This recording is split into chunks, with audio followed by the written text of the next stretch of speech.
Pada tahun 928 Hijriah atau bertepatan tahun 1521 Maladiah, di Teluk Adang berlabuh 5 buah kapal layar yang memakai bendera berwarna hijau, berlambangkan bulan sabit bintang berwarna putih, bertuliskan huruf Arab berwarna kuning emas, dengan kalimat La ilaha illallah Muhammad Rasulullah. 5 buah kapal layar itu adalah kapal ekspedisi penyiar agama Islam dari Giri yang dipimpin oleh seorang yang bernama Abu Mansur Indrajaya.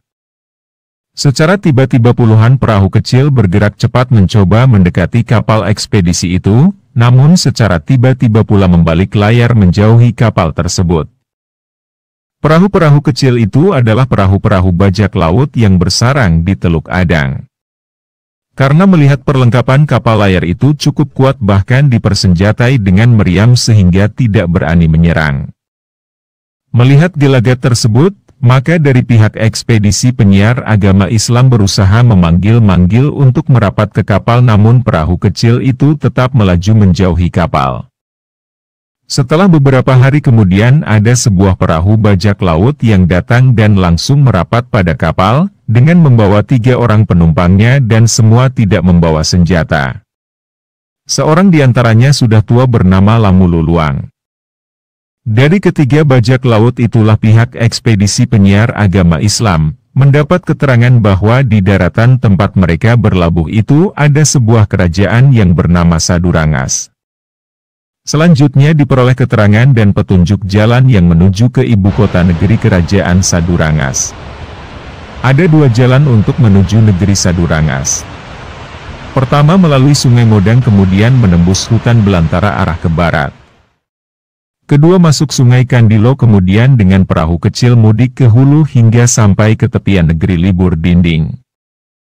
Abu Mansur Indrajaya pimpinan ekspedisi penyiar agama Islam, mengambil keputusan untuk datang ke ibu negeri kerajaan Sadurangas di Libur Dinding melalui Sungai Kandilo. Demikianlah kelima buah ekspedisi penyiar agama Islam memasuki Sungai Kandilo. Setelah beberapa hari mendayung mudik tibalah kelima kapal tersebut di Muara, suatu cabang sungai yang bernama Sungai Suatang. Abu Mansur Indrajaya setelah memperhatikan keadaan sekitarnya ia pun memerintahkan kelima kapal untuk berlabuh. Setelah 5 buah kapal ekspedisi itu menjatuhkan sauh, Indrajaya mendarat di lereng sebuah bukit batu cadas diiringi beberapa orang, termasuk 5 orang nahoda kapalnya.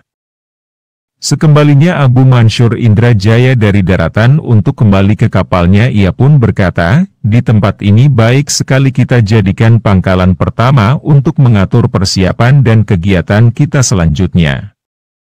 Besok pagi kita semua bekerja membersihkan hutan di atas bukit ini untuk selanjutnya mendirikan perumahan bagi kita semua. Pada keesokan harinya semua anggota ekspedisi agama Islam mulai bekerja giat membabat hutan di atas bukit batu cadas itu yang ternyata adalah berupa tanah dataran tinggi. Dalam waktu yang tidak begitu lama para anggota ekspedisi itu sudah selesai membangun perumahan yang diperlukan mereka yang jumlahnya lebih dari 300 orang. Bersamaan pembangunan perumahan, mereka juga membangun sebuah masjid yang kemudian oleh orang-orang yang telah masuk Islam diberi nama Masjid Dasar Tanah. Maksudnya masjid berlantai tanah. Masjid itulah yang pertama kali didirikan di wilayah kerajaan Sadurangas yaitu pada tahun 928 Hijriah atau bertepatan dengan tahun 1521 Maladiah.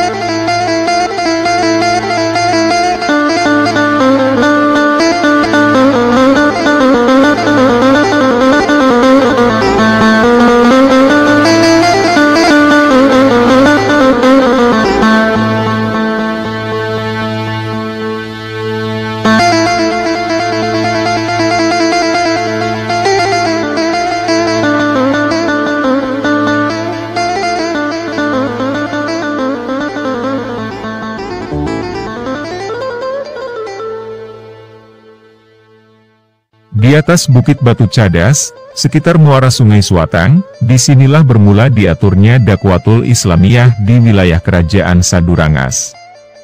Hatip Dayan adalah salah satu ulama peserta rombongan yang menetap di sekitar wilayah Sadurangas, yang telah beberapa kali mengunjungi ibu negeri Sadurangas di libur dinding dan bertemu langsung dengan Ratu Putri di dalam petung, Ratu Sadurangas, yang kemudian bermaksud mengawinkan Abu Mansur Indrajaya dengan Ratu Putri di dalam petung. Maksud tersebut disampaikan kepada Abu Mansur Indrajaya, dengan alasan dan pertimbangan, bahwa jika terjadi perkawinan tersebut maka akan lebih memudahkan dan mempercepat penyebaran agama Islam di wilayah kerajaan Sadurangas. Maksud baik Hatip Dayan tersebut, diterima oleh Abu Mansur Indrajaya, yang kemudian pada tahun 931 Hijriah atau tahun 1523 Miladiah, dilangsungkan pernikahan Abu Mansur Indrajaya dengan Ratu Putri di dalam petung, dimeriahkan dengan pertunjukan kesenian dari orang-orang Kuripan. Pada tahun 933 Hijriah, tahun 1524 Miladiah, datang utusan dari Kesultanan Demak membawa perintah kepada ekspedisi agama Islam di Sadurangas, agar membantu Pangeran Samudera berperang merebut kekuasaan pamannya, yang zolim yaitu Raja Sukarama yang berkedudukan di Kayutani. Setelah melakukan persiapan, pada tahun tersebut, berangkatlah ekspedisi agama Islam menuju Kayutani, namun saat itu Abu Mansur Indrajaya berhalangan.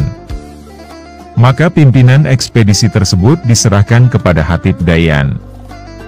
Part ketiga ini merupakan bagian penutup dari 3 informasi sejarah berdirinya kerajaan Sadurangas yang pusat negerinya di libur dinding dengan ratu pertamanya Putri di dalam petung. Pada episode yang akan datang mengulas misteri Putri yang berasal dari bambu petung, yang banyak menyimpan cerita legenda yang menarik untuk kita informasikan.